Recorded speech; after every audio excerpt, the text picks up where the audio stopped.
Hello everyone, this is Nick Perry at Schaefer's Investment Research with your chart slide show for Friday, October 19th.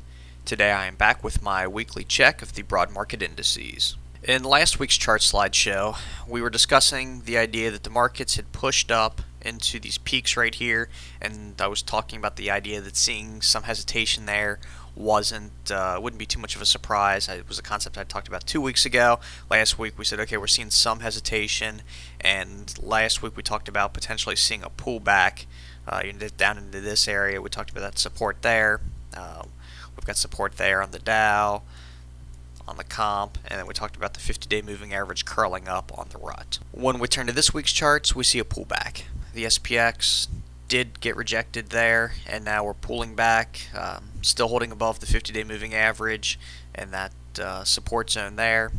The Dow is flirting with its 50-day moving average. The comp, which we talked about last week, it sort of led in terms of a breakout leader, is still holding above this peak here, so that's something to note, and I'll come back to that in a minute. And the rut is pulled back, broken below that support zone, and is testing its 50-day moving average. So as far as takeaways, for the last 2 weeks I've talked about we've had a pretty good strong run up. We'd pushed into the prior peaks. Seeing a pullback wouldn't be a worrisome sign is what I kept saying. And now we're seeing a pullback, so to me this doesn't feel all that bad, just from the standpoint, from the chart perspective.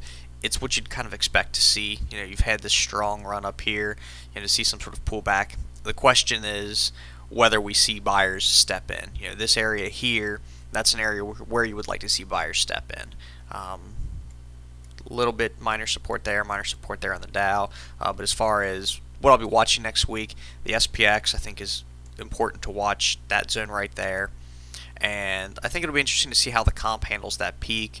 It hasn't even really begun to pull back yet. I wouldn't view that as the bigger level to watch. The bigger level I think is right in here. If we see a break below that, down into this area, that's where it would be worrisome. So the basic takeaway is we've seen a pullback. The charts seem like a pullback was maybe, I expected is too strong a word, but it's not surprising to see a pullback, so I don't view that as being all too worrisome. However, next week I think it would be encouraging to see some signs of buyers stepping in, especially as earnings come out. You don't want to see just a continual sell-off during earnings. That's not exactly a positive sign for the market. So anyway, that's what I'll be keeping an eye on in the blog. As always, stay tuned to that for further updates, and have a great weekend.